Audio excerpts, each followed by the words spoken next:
Real face வரப்போ என்ன ஆயிடுது, ஓகே இவன் நம்மளுக்கு கன்வீனியண்ட்டாக இருக்க மாட்டானோ, இவன் நம்மளுக்கு செட் ஆக மாட்டாளோ அப்படிங்கிறது அவங்களுக்குள்ளேயே ஒரு அனலைஸ் பண்ணுறாங்க. அது கொஞ்ச நாள் ஆட்டோமேட்டிக்காகவே அவங்களுக்கு இவனை எனக்கு பிடிக்கும்பா அப்படின்னு சொல்கிறதுக்கு போயிட்டு வேறு உறவுகள் பேர் சொல்லி கொஞ்ச நாள் அதை பாஸ் பண்ணுறாங்க. அப்புறம் அவனை எனக்கு பிடிக்கலப்பா அதுக்கு பேர் பிரேக்கப்னு சொல்லி அதுலேருந்து பாஸ் பண்ணுறாங்க. ஆக்சுவலாக இதுக்கு பேர் ரிலேஷன்ஷிப்பும் இல்லை, பிரேக்கப்பும் இல்லை. கொஞ்ச நாள் என்னடா அவனை தான் விட்டுட்டு வந்து இப்போ அவன் இவனை மாதிரியே இருக்கிற இவனுக்கு மேலே இருப்பானோ அப்படிங்கிறதுலேயே அவங்க கூட பழகுறப்போ அவங்க கூட அந்த பிரியத்தோட பழக முடியாது. இப்படிதான் இவன் தான் நம்மளுக்கு இவ தான் நம்மளுக்குன்னு யாருமே மைண்டில் செட் பண்ணுறதே இல்லை. பழகி பார்ப்போம், பேசி பார்ப்போம், வாங்க பழகலாம், பிடிச்சிருந்தா பழகலாங்கிற மாதிரி டைலாக் மாதிரி ஆகிப்போச்சு. அதை வந்து இன்னைக்கு நிறைய பேர்ட்ட பண்ணுறாங்க, ரொம்ப ஈஸியாக மூவ் ஆன் பண்ணுறாங்க.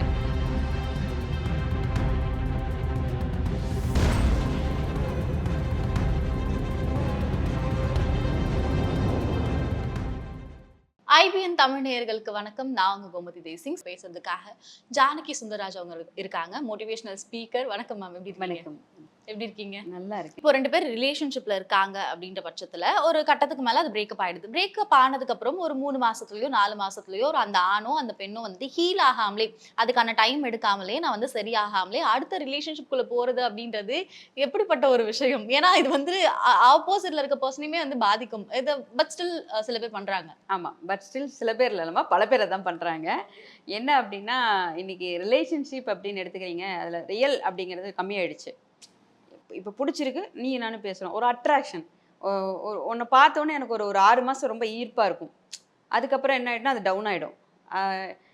எல்லா இடத்துலையும் அது இருக்கிறத ஒரு சாரிக்கே நம்ம புது சாரிக்கு போய் பார்த்து எடுப்போம். 2 நாள் வந்து ட்ரை க்ளீன் கொடுப்போம், 3 நாள் நார்மல் வாஷில் போடுவோம். அந்த மாதிரி தான் எல்லா விஷயமும் அதே மாதிரி இருக்கிறனால இப்போ நம்மளையும் அப்படியே எடுத்துக்கிட்டாங்க, மனுஷாலையும் அதே மாதிரி எடுத்துக்கிட்டோம்.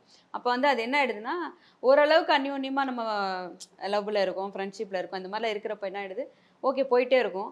அவங்களுக்குள்ள அந்த அந்த என்ன சொல்றது, தன்னோட சுய ஃபேஸ், அதை ஒரு ரியல் ஃபேஸ் வரப்போ என்ன ஆகிடுது, ஓகே இவன் நம்மளுக்கு கன்வீனியண்ட்டாக இருக்க மாட்டானோ, இவன் நம்மளுக்கு செட் ஆக மாட்டாளோ அப்படிங்கிறது அவங்களுக்குள்ளேயே ஒரு அனலைஸ் பண்ணுறாங்க. அது கொஞ்ச நாள் ஆட்டோமேட்டிக்காகவே அவங்களுக்கு பிரேக்கப் அது வந்துடும். ஏன் அப்படின்னா புரிதலும் விட்டு கொடுத்தலும் அவங்கக்கிட்ட இன்னைக்கு உள்ளவங்ககிட்ட இல்லைம்மா. நீ ஒரு 5 நிமிஷம் லேட்டாக வந்துட்டேன்னு வச்சுக்கோ, ஏன் உனக்கு நான் பிரேக்கப் தான் போ அப்படிங்கிற அளவுக்கு ஈஸியாக பேசுகிறாங்க. அவன் ஏன் 5 நிமிஷம் லேட்டாக வந்தான், அவன் ஏன் 5 நிமிஷம் லேட்டாக வந்தா, அவன் வீட்டில் என்ன பிரச்சனையோ, அவனுக்கு வர வழியில் என்ன பிரச்சனையோ நீ சிந்திக்கிறது இல்லை. நான் சொன்னேன் ஏன் வரல நீ அப்படிங்கிற ஒரே மனசில் இருக்காங்க, ஒரே ஒரு நிலையில் இருக்காங்க. அவங்கள சுற்றி என்ன அப்படிங்கிறத யோசிக்கிறது இல்லை. அதனால பிரேக்கப் ஈஸியாக நடக்குது. இன்னொரு இடத்துக்கு ஏன் ஈஸியாக போகிறாங்கன்னா சாய்ஸஸ் நிறைய இருக்குடா. அதனால வந்து நான் பெஸ்ட்டாக நினைக்கல. பெஸ்ட்டாக நினச்சாதான் நீங்கள் சொன்ன மாதிரி என்னோட ஃபீல், என்னோட எல்லாத்தையும் நான் கொஞ்சம் அப்படியே நான் மனசை தேத்தி மனசை ஆற வச்சு, அங்கே தான் ஒன்றுமே இல்லையா அப்புறம் ஆற வச்சுட்டு ஸ்ட்ரைட்டாக இன்னொரு இடத்துல குதிச்சுட்டு வேண்டியதான்.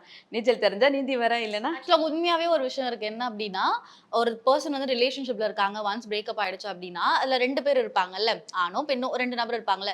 ஒரு நபர் வந்து எப்படி ஈஸியாக எஃபர்ட் போடாமல் எதுவுமே இல்லாமல் இருக்காங்களோ அவங்க வந்து ஈஸியாக இன்னொரு ரிலேஷன்ஷிப் மூவ் ஆகிடுவாங்க.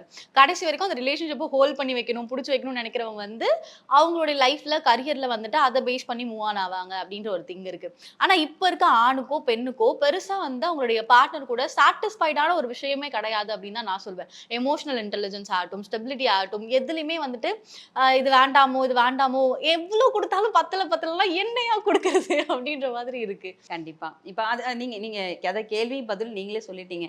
எவ்வளோ கொடுத்தாலும் பத்தலை.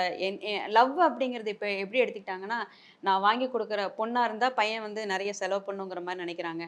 பையன் என்ன நினைக்கிறான்னா, அவன் கூப்பிட்ட இடத்துக்கு கரெக்டாக அந்த டைமுக்கு வரணும், போகணும், அவன் சொன்னதெல்லாம் செய்யணும். அதாவது நீ வான்னா வந்துடணும், போனா போகணும், இந்த மாதிரி தான் இருக்கிறாங்க. இதில் சின்ன விஷயங்கள் அவங்களுக்கு ஒரு ஒரு ஒரு அண்டர்ஸ்டாண்டிங் இல்லைன்னா கூட அவங்க வந்து அதுலேருந்து வெளியில் வராங்க. இதில் வந்து எங்கே போய் லவ்வை தேடுறது, எங்கே போய் அண்டர்ஸ்டாண்டிங் தேடுறது, ஒன்றுமே இல்லை. அதான் அவங்கள பொறுத்த வரைக்கும் ஜஸ்ட் ஃபார் ஒரு ஃப்ரெண்டை தான் மேபி ரிலேஷன்ஷிப்னு நினைக்கிறாங்களா, ஃப்ரெண்டுன்னு கூட சொல்ல முடியாது. அந்த நேரத்தில் பார்க்குறதுக்கு வர்றதுக்கு அந்த மாதிரி ஒரு பேர் வச்சுக்கிறாங்களோ அப்படிங்கிற மாதிரி தோணுது. இவனை எனக்கு பிடிக்கும்பா அப்படின்னு சொல்கிறதுக்கு போயிட்டு வேறு உறவுகள் பேர் சொல்லி கொஞ்ச நாள் அதை பாஸ் பண்ணுறாங்க. அப்புறம் அவனை எனக்கு பிடிக்கலப்பா அதுக்கு பேர் பிரேக்கப்னு சொல்லி அதுலேருந்து பாஸ் பண்ணுறாங்க. ஆக்சுவலாக இதுக்கு பேர் ரிலேஷன்ஷிப்பும் இல்லை, பிரேக்கப்பும் இல்லை. கொஞ்ச நாள் அப்படியே பயணிக்கிறாங்க, அவ்வளோதான். இதுக்கு அவங்க புதுசு புதுசா பேர் வச்சுக்கிறாங்க, புதுசு புதுசா ஆளும் தேடுறாங்க. ஓகே. ஒரு காயம் இருக்கு அப்படின்னா, அந்த காயம் ஆறுற வரைக்கும் வெயிட் பண்ணணும் அப்படின்னு சொல்லுவாங்க. ரிலேஷன்ஷிப்லயும் அந்த மாரி தான். ஒரு வூண்ட் இருக்கு அப்படின்னா, அந்த வூண்ட் வந்து ஆறுற வரைக்கும் வெயிட் பண்ணணும் அப்படின்னு சொல்லுவாங்க. ஒன்ஸ் வந்து வூண்ட் சரியாகாமல நம்ம வந்து விளையாட போனாலோ, இல்ல அடுத்த விஷயத்துக்கு போனாலோ, அதுக்கு மேலும் மேலும் அடிபட்டுட்டு தான் இருக்கும். அதே மாரி தான் ஒரு பிரேக்கப்ல இருந்து வெளில வந்திருக்கோம் அப்படின்னா, கொஞ்ச நாள் அமைதியா இருக்கணும் அப்படின்னு சொல்லுவாங்க. ஆனா நம்ம பெண்களும், ஆண்களும் என்ன பண்ணுவாங்க அப்படின்னா, ஹீலிங் ப்ராசஸ்க்காக ஒரு பெர்சன் கிட்ட போயி, அவங்கள டார்ச்சர் பண்ணி அவங்கள சாவடிச்சிடுறது. நீயும் அவன மாரி தான் இருப்ப. நீயும் அவள மாரி தான் இருப்ப. அவ பண்ண அதே தப்பு தான் நீயும் பண்ண போற. அப்படின்ற ஒரு ப்ராசஸ்க்குள்ள வரும்பொழுது, அந்த பையனுக்கு வந்து ஒரு ட்ராமடைஸ்ட குடுத்து, "அப்பா இதுக்கு மேல எனக்கு கல்யாணமும் வேணாம், ஒண்ணும் வேணாம்" அப்படின்ற மாரி ஒரு முடிவுக்கு வந்துடுறாங்க. வந்து கரெக்டான வார்த்தைமா.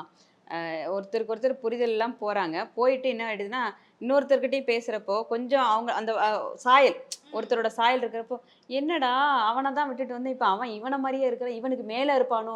அப்படிங்கிறதுலயே அவங்க கூட பழகுறப்போ, அவங்க கூட அந்த பிரியத்தோட பழக முடியாது. இவங்களுக்கு ஆல்ரெடி சந்தேகத்த ஏன்னா அவங்க ஏற்படுத்திக்கிட்டாங்க. என்ன பண்ணாலும் சந்தேகம் வருது. அவங்க என்ன சின்ன விளைவு பண்ணாலும் அவங்களுக்கு சந்தேகம் அந்த வந்துருது. பேஸ் அவங்க வந்து அத அதிலேயே மைண்ட்ல கொண்டு போறப்போ, அவங்ககிட்ட அவங்க உள்ளேயும் அவங்களால ஈர்த்து முடியாது.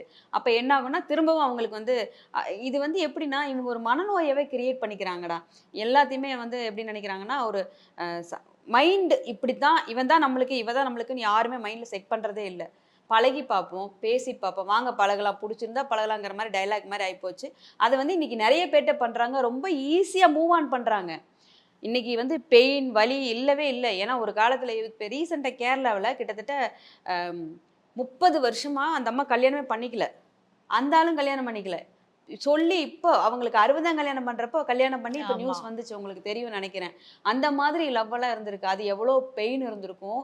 எத்தன தன்னோட சுற்று வட்டார அத்தன பேத்தையும் சமாளிச்சு, மக எடுத்து பேரன் பேத்தி எடுக்கிற கல்யாணத்துல அந்த காதல் வேணும்னு சொல்லி வாழ்ந்திருக்காங்க. அந்த காதல்லாம் இன்னைக்கு இல்லம்மா. அதனால இவங்க மூவ் ஆன் பண்றதெல்லாம் இன்னைக்கு நம்ம டாபிக்கா கூட பேசக்கூடாது. இது வந்து ஆக்சுவலா அ வேற மாதிரி போயிட்டுருக்குறாங்க. ஜெனரேஷன் கேப் எல்லாம் கிடையாதும்மா. இன்னைக்கு வந்து அவங்க தனக்குங்கிற சுயநலத்துல ரொம்பவே ஸ்ட்ராங்கா இருக்காங்க. இது வந்து அவங்களே கெடுத்துரும். நீங்க சொன்ன மாரி இந்த ரிலேஷன்ஷிப் வந்து ரொம்ப நாள் போக மாட்டது. இந்த மாதிரியான விஷயங்கள் இந்த காலகட்டத்தில இருந்தாலும், ஒரு 6 வருஷம் ரிலேஷன்ஷிப்போ, 7 வருஷம் ரிலேஷன்ஷிப்போ ஒரு கட்டத்துக்கு மேல இல்ல எனக்கு வேண்டாம் அப்படின்னு சொல்லிட்டு அவ்ளோ ஈஸியா உதறி தள்ளிட்டு போயிடுறாங்க. முதல்லலாம் வந்து ஒரு 6 வருஷம் ரிலேஷன்ஷிப் இருக்கு அப்படின்னா, என்ன பிரச்சனை வந்தாலும் அது கல்யாணத்துல தான் கொண்டு போய் முடிக்கணும் அப்படின்ற ஒரு தாட் இருக்கும். மேபி ஆண்களுக்கும் அந்த அந்த ரிலேஷன்ஷிப்ப யாரோ ஒருத்தவங்க வந்து ரொம்ப கன்டினியூஸா ஹோல்ட் பண்ணி வைப்பாங்க. ஆனா இப்ப என்ன ஆயிடுது அப்படின்னா, அந்த பொண்ணே அத ஹோல்ட் பண்ணி வச்சாலும், ஆப்போசிட்ல இருக்க பெர்சன் வந்து, "இல்ல அதெல்லாம் சரிப்பட்டு வராது. நீ பத்திரமா இருந்துக்க. நான் தனியா இருந்துக்கிறேன்." நான் வந்து வேற ரிலேஷன்ஷிப்க்கும் போல, உன்கிட்டயும் நான் வரல. இப்படியே இருந்துக்கலாம் அப்படின்னு ஒரு தாட் வந்துருது. கண்டிப்பா. இப்போ ரீசென்ட்டா ஒரு கேஸ்மா. அது எல்லாருக்கும் தெரிஞ்ச ஒரு கேஸ் தான். அது என்னாச்சுன்னா, லவ்வுன்னு சொல்லி இந்த பையன் வந்து அ இந்த பையன் லவ்வா பழகல. நல்லா தெரிஞ்சுக்கணும். இந்த பையன் லவ்வா பழகல. இந்த பையனுக்கு வந்து நெறைய கேர்ள் ஃபிரெண்ட்ஸ் இருக்காங்க. அதே மாதிரி இந்த பொண்ணு கூடயும் பழகியிருக்கிறான். இந்த பொண்ணு என்னன்னா, இதுக்கு வந்து சின்ன வயசுலயே இந்த பொண்ணு வந்து அவங்க கூட ரொம்ப அஃபெக்ஷன், அதாவது அவர தான் பிடிக்குங்கிற ஒரு மைண்ட் செட்ல பழகிடுச்சு. அத லவ்வா நெனச்சுக்கிச்சு. அவனுக்கு இந்த பொண்ணு 10ஓட 11 தான். ஆனா வேற வழியே இல்லாம இந்த பொண்ணு வந்து அவன கல்யாணம் பண்ண சொல்லி ஃபோர்ஸ் பண்ணுது. அவன் மாட்டேன்னு ஒத்த கால்ல நிக்கிறான். இப்ப இதுல நீ என்ன சொல்லுவ? அந்த புள்ள மேலயும் தப்பு இருக்கு, இந்த புள்ள மேலயும் தப்பு இருக்கான்னா, இவன் வந்து ஜஸ்ட் ஃபார் அதாவது ஜாலிக்கு பேசுறான். அந்த பொண்ணு லவ்வுன்னு சொல்லுது. ஆனா அந்த பொண்ணுக்குமே இது இப்ப வயசு கிடையாது அது. ரொம்ப சின்ன பொண்ணு. நான் ஏன்னா பேர் சொல்ல விரும்பல. ரொம்ப சின்ன பொண்ணு. இப்ப கடைசியா என்ன ஆயிடுச்சுன்னா, அ கல்யாணம் பண்ணுன்னு சொல்லி கல்யாணம் பண்ற அளவுக்கு போயாச்சு. கல்யாணமும் பண்ணியாச்சு. ஆனா இன்னுமே இப்ப அந்த பையன் சொல்றான், இப்ப அந்த பொண்ண அவங்க வீட்டுக்கு கூட்டு போனா கூட்டு போய்க்கோங்கன்னு சொல்றான். அப்ப அந்த பையன்கிட்ட லவ் இல்ல. நீ என்னதான் இழுத்து புடிச்சாலும், அவன் போயிடுவான். உன் லவ்வ கொண்டோய் நீ தான் பத்திரமா வச்சுக்கணும். இந்த காலத்துல கல்யாணம், காதல் இதெல்லாம் நெனச்சாலே பதறுது அப்படின்ற கண்டிப்பா, மாரி தான் கண்டிப்பா. இருக்கு இந்த பதறுது மாதிரியான இல்லம்மா. விஷயங்கள். வேண்டாம் அப்படிங்கிற ஒரே வார்த்தையில ஷார்ட்டா முடிச்சிரணும். ஓகே. உங்க நேரத்த செலவழிச்சு இவ்ளோ விஷயம் பேசினதுக்கு நன்றி. நன்றிம்மா.